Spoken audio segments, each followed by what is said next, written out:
안녕하세요. 저는 독일에서 거주 중인 3살 아이 엄마입니다. 독일인 남편과 4년 전 결혼하고 불행한 삶을 살다가 작년 이맘때 어학원에서 소개받은 독일인 상담사를 통해 남편이 나르시시스트라는 말을 듣게 되었습니다. 나르시시스트가 뭔지 전혀 몰랐던 저는 혹시나 하고 유튜브 검색을 하다가 우연히 설암님 영상을 보게 되었죠. 그 당시에는 가정을 지키고 싶은 생각이 너무도 컸었고, 저는 기독교 가정에서 자라온 신앙인이었기 때문에 처음엔 그냥 기도하면 되겠지라는 생각으로 무심하게 넘겼어요. 그러다가 어느 날 남편과 싸우고, 물론 싸움보다는 거의 일방적으로 항상 당하는 입장이었지만, 어쨌든 다툰 후에 남편이 발코니에서 술 마시며 담배를 피는 동안 저는 혼자 침대에서 숨죽여 울면서 설암님의 영상을 정주행했습니다.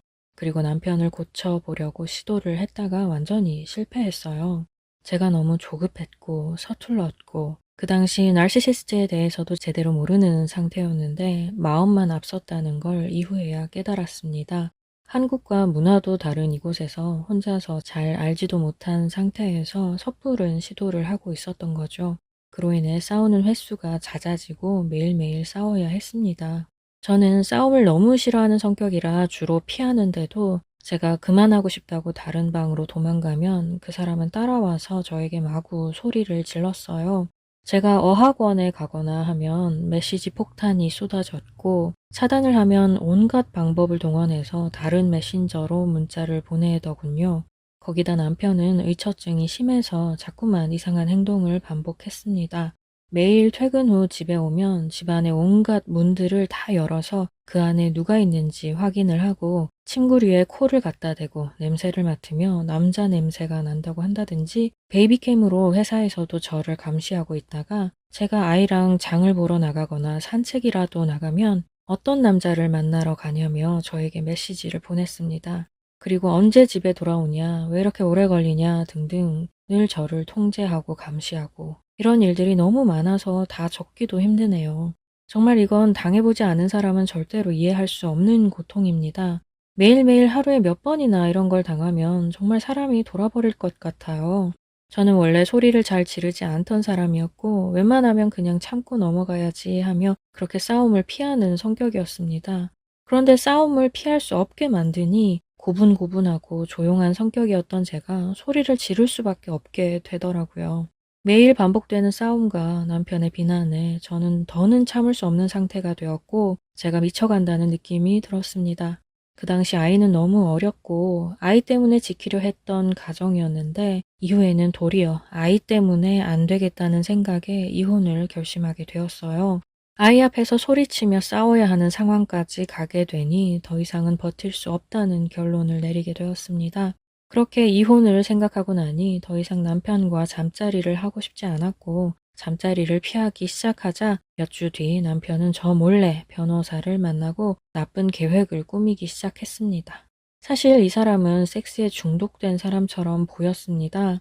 아무 때나 요구하고 원하지 않아도 강요하고 친구들이 저희 집에 놀러와서 옆방에 자고 있을 때도 억지로 요구하고 친구 집에 가서도 물론이고 아무 때나 본인이 원할 때 아이 앞에서도 가리지 않고 요구하고 제 뜻과 상관없이 강제로 잠자리를 가졌어요. 이 사람은 인간이 아니라 악마구나 라는 생각이 들 만큼 엄청난 일들을 겪으며 여기까지 왔습니다. 사이가 점점 나빠지면서 남편은 저에게서 아이를 뺏고 저를 한국으로 쫓아버리기 위해서 저를 우울증 환자로 몰아갔습니다. 저를 억울하게 만들고 화나게 만들어서 제가 감정적으로 흥분해 있는 부분만 녹음을 해서 가족들에게 보냈죠. 저를 때리고 제가 경찰에 신고를 하면 능숙하게 연기를 하며 제가 저 자신을 때렸다고 말도 안 되는 거짓말을 했습니다. 제가 독일어를 못하는 상황이었기 때문에 저에게 늘 모든 것이 불리하기만 했습니다. 연기가 아주 능숙하고 뛰어난 사람이라 경찰은 그 사람 말만 믿고 2번이나 그냥 돌아갔습니다.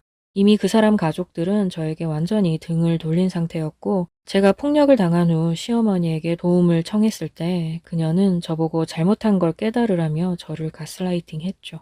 그녀를 포함해서 그 사람 가족 전체가 나르시시스트라는 걸 나중에야 깨닫고 지금은 모두 차단한 상태입니다. 아무리 생각해도 저는 잘못한 게 뭔지 모르겠습니다. 단 한 번도 그 사람에게 악하게 행동한 적이 없어요. 출산 후 몸조리도 제대로 못하고 혼자서 아이를 돌보고 있었고 불평 한 번 안 하고 감사하며 지낸 죄밖에 없었다고 봅니다. 억울한 상황에 처하고 나니 분노가 극에 달하게 되더군요. 법도 문화도 제대로 모르는 이곳에서 양육권 재판을 했고 그가 저를 때렸기 때문에 폭력 접근 금지 명령을 받았습니다. 그렇게 저희가 살던 아파트에서 남편이 나갔지만 남편이 저와 아기가 살고 있는 아파트 계약을 저에게 통보도 없이 계약 해지 신청을 해버렸어요. 저는 외국인이고 직업도 없는 최악의 상황에 새로운 집을 당장 구해야 했습니다. 한겨울에 길바닥에 나앉을지도 모르는 상황으로 저를 몰아가더군요. 제가 사는 지역에서는 3달 안에 새로운 아파트를 찾아서 계약하는 게 하늘의 별 따기입니다. 저한테서 아이를 빼앗아가기 위해 그렇게 비열하게 행동하더라고요. 그렇게 별거를 시작하면서 남편의 괴롭힘과 문화 차이와 인종차별까지 당하면서 불리한 상황에 여러 번 빠졌었고 그래도 시간이 지나면서 이제는 좀 안정을 찾으려나 싶었는데 지금 다시 날씨가 추워지면서 1년 전의 그 공포와 불안, 그 트라우마가 다시 떠올라 힘겨운 시간으로 다시 들어가는 기분이 듭니다. 지금까지 악으로 버티느라 제대로 울어본 적도 몇 번 없는데 저도 모르게 눈물이 나서 자꾸 혼자서 우는 날이 많아지고 있어요. 하지만 서람TV에서 올려주시는 영상들을 보며 기도하며 지금까지 잘 버텨왔습니다.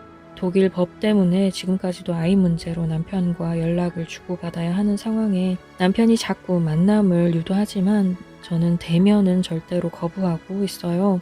제가 아직 준비가 되지 않았고 저는 말주변이 없어서 대면에서는 그와 말싸움을 이길 자신이 없어요. 그래서 지금은 메일로 소통 중입니다. 서람님 영상을 보면서 참고해서 대처하고 있어요. 정말 감사합니다. 빨리 극복하고 일어서서 일도 찾아야 하고 이곳에서 앞으로 혼자서 아이를 키워야 한다는 책임감이 들어서 기운차려 힘내서 지내다가도 문득 트라우마가 떠올라 주저앉게 되고 무기력해지고 의욕을 상실하고 있어요. 저는 나이도 이미 많고 지금 뭔가를 배우고 다시 일어선다는 게 가능한 일인지 자신감을 얻다가도 다시 잃고 그렇게 길을 잃고 목적을 잃고 뭘 해야 하는지조차 아이디어조차 떠오르지 않고 자꾸 무기력해집니다. 그래도 몇 달 전만 해도 집중력도 전혀 없었는데 얼마 전부터 추천해 주신 책도 사서 읽고 영화를 보거나 그렇게 휴식 시간을 보내고 있습니다. 몇 달 전까지는 음악조차 듣지 못하고 여러 가지 해결해야 하는 일들이 너무 많아 머릿속도 복잡하고 마음에 여유가 전혀 없었는데 요즘은 음악도 듣고 있어요. 정말 감사하다고 말씀드리고 싶어요. 서람님이 영상을 올리지 않으셨다면 저는 지금 어땠을지 상상조차 할 수 없습니다.